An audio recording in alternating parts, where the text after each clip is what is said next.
প্রিয় বন্ধুরা, welcome to exam help Bangla YouTube channel. বন্ধুরা, তোমাদের সবার জন্য দারুণ খুশির খবর।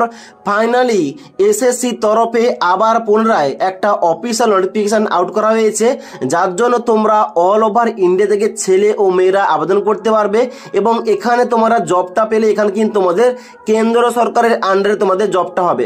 তাই অবশ্যই এখানে কোন কোন পোস্টের জন্য অফিসিয়াল নোটিফিকেশন আউট করা হয়েছে, কারা কারা তোমরা কোন কোন পোস্টের জন্য এলিজিবল, এবং এখানে আবেদন করলে আমাদের পশ্চিমবঙ্গের মধ্যে কয়টা এক্সাম সেন্টার রয়েছে, আবেদন করার পর কয়টি ধাপে সিলেকশন হবে, অ্যাপ্লিকেশন তোমরা কিভাবে করবে, অ্যাপ্লিকেশন ফিস কত রয়েছে, এ টু জেড সমস্ত তথ্য নিয়ে আজকের ভিডিওটি আলোচনা করবো। তাই অবশ্যই তোমরা ভিডিওটি শেষ পর্যন্ত দেখো।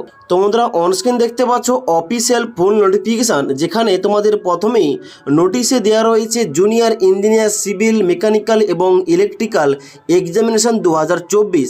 যেখানে বলা হচ্ছে অনলাইন আবেদনটা অলরেডি স্টার্ট হয়ে গেছে। 28 মার্চ 2024 তারিখ থেকে তোমরা অনলাইন আবেদন করতে পারবে 18 এপ্রিল 2024 তারিখ পর্যন্ত।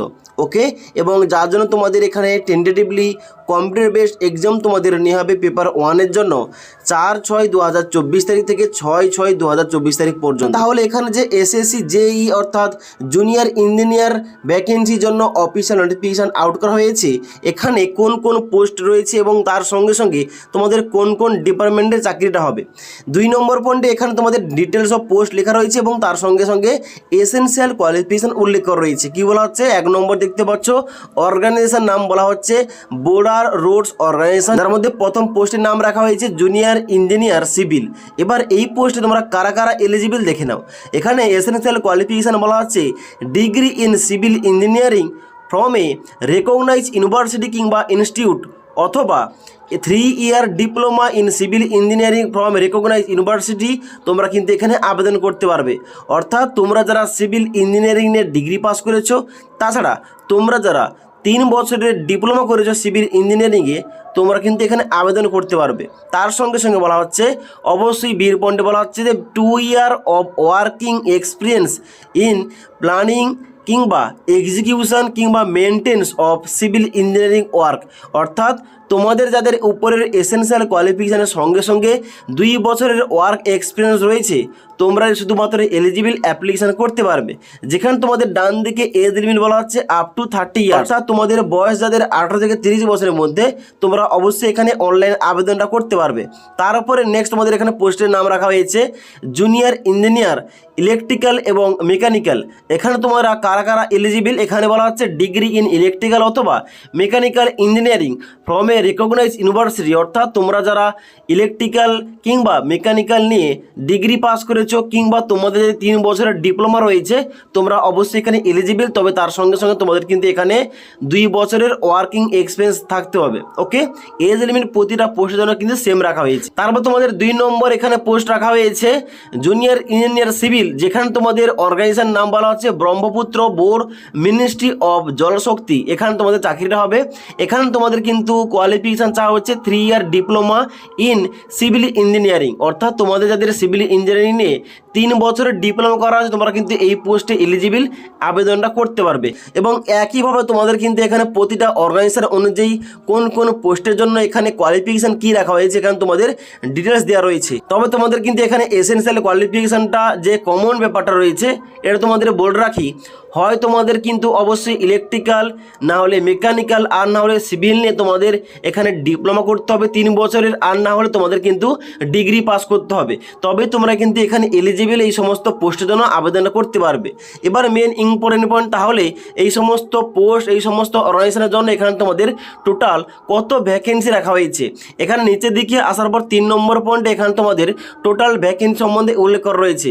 প্রথম তোমাদের ডিপার্টমেন্টের নাম এবং তারপরে পোস্টের নাম, তারপরে তোমাদের ক্যাটাগরি অনুযায়ী ভ্যাকেন্সি ডিভাইড করা রয়েছে। এবার এখানে তোমাদের কিন্তু টোটাল সমস্ত পোস্ট মিলিয়ে মোট শূন্যপদ রয়েছে 968টি, যার জন্য কিন্তু তোমরা ছেলে ও মেয়েরা অল ওভার ইন্ডিয়া থেকে এখানে আবেদন করতে পারবে, কারণ এটা কিন্তু একটা কেন্দ্র সরকারের জব ভ্যাকেন্সি। ওকে, এবার নেক্সট ইম্পর্টেন্ট পয়েন্ট, তাহলে এখানে যে অনলাইন আবেদনটা নেওয়া হচ্ছে, অনলাইন আবেদন আমরা কিভাবে করব। অনলাইন আবেদন করার জন্য এসএসসির যে নতুন ওয়েবসাইট রয়েছে ssc.government.in, এখানে গিয়ে তোমাদের কিন্তু প্রথম 1 টাইম রেজিস্ট্রেশন তোমাদের করতে হবে এবং তারপরে তোমাদের অনলাইনে ফর্ম ফিল আপ করতে করতে হবে, অনলাইন কীভাবে step by step form fill up করতে হবে, এই টপিকে তোমরা ভিডিও চাইলে অবশ্যই কিন্তু আমাকে কমেন্ট করে জানাতে পারো। এবার অনলাইন তোমরা যারা আবেদন করবে তোমাদের বলে রাখি, অনলাইন আবেদন করার জন্য এখানে কিন্তু তোমাদের অ্যাপ্লিকেশান ফিস রাখা হয়েছে 100 টাকা। তবে তোমরা যারা মেয়েরা আবেদন করবে, তোমরা যারা SC ST ক্যাটাগরি, তোমরা যারা প্রতিবন্ধী স্টুডেন্ট এবং তার সঙ্গে সঙ্গে তোমরা যারা এক্স সার্ভিসম্যান, তোমাদের কিন্তু কোন রকম ফিস লাগছে না, তোমরা বিনামূল্যে এখানে অ্যাপ্লিকেশানটা করতে পারবে। তোমরা যারা এখানে অনলাইন আবেদন করবে তোমাদের বলে রাখি, এখানে কিন্তু আমাদের ওয়েস্ট বেঙ্গলের ইস্টার্ন রিজন থেকে এখানে এক্সাম সেন্টার রয়েছে কলকাতা, শিলিগুড়ি, বর্ধমান এবং দুর্গাপুর। যখন তোমরা অনলাইন আবেদন করবে তখন কিন্তু তোমাদের এক্সাম সেন্টার চুজ করতে হবে। এবার অনলাইন আবেদন করার পর কয়টি ধাপে তোমাদের সিলেকশনটা হবে দেখে নাও। এখানে তোমাদের প্রথম হবে পেপার 1 এবং তারপর হবে তোমাদের পেপার 2 এক্সামিনেশান। এখানে তোমাদের কিন্তু প্রতিটা এক্সাম তোমাদের কম্পিউটারে নিয়ে হবে, অর্থাৎ কম্পিউটার বেস তোমাদের এক্সামটা নিয়ে হবে। পেপার 1-এ তোমাদের এক্সাম প্যাটার্ন কী থাকছে, এখানে তোমাদের কোন কোন সাবজেক্ট থেকে প্রশ্ন করা হবে। এখানে বলা হচ্ছে জেনারেল ইন্টেলিজেন্স এবং রিজনিং থেকে তোমাদের 50 নাম্বার থাকবে এবং জেনারেল অ্যাওয়ারনেস থেকে 50 নাম্বার, এবং তার সঙ্গে সঙ্গে এখানে তোমাদের 3 নম্বর থাকছে পার্ট এ, যেখানে তোমাদের জেনারেল ইঞ্জিনিয়ারিং, সিভিল এবং স্ট্রাকচারাল থেকে তোমাদের প্রশ্ন আসবে, অথবা বি অর্থাৎ জেনারেল ইঞ্জিনিয়ারিং ইলেকট্রিক্যাল, কিংবা পার্ট সি রয়েছে জেনারেল ইঞ্জিনিয়ারিং মেকানিক্যাল। অর্থাৎ তোমরা যে ডিপার্টমেন্ট, যে কোয়ালিফিকেশন তোমাদের রয়েছে, তোমরা মেকানিক্যাল নিয়ে তোমরা যদি পাস করে থাকো তাহলে কিন্তু অবশ্যই তোমাদের মেকানিক্যাল থেকে প্রশ্ন আসবে। তোমরা যদি ডিপ্লোমা কিংবা ডিগ্রি করে থাকো সিভিল নিয়ে, তোমাদের সিভিল থেকে প্রশ্ন করা হবে।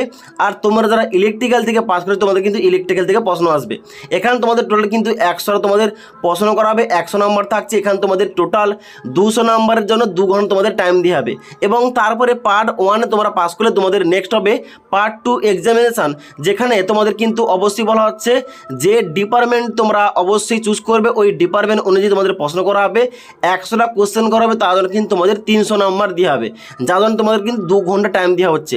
এবার এখানে তোমাদের যে পেপার 1 এবং পেপার 2, এখানে তোমাদের প্রতিটা প্রশ্ন কিন্তু অবশ্যই অবজেক্টিভ টাইপ তোমাদের প্রশ্ন করা হবে।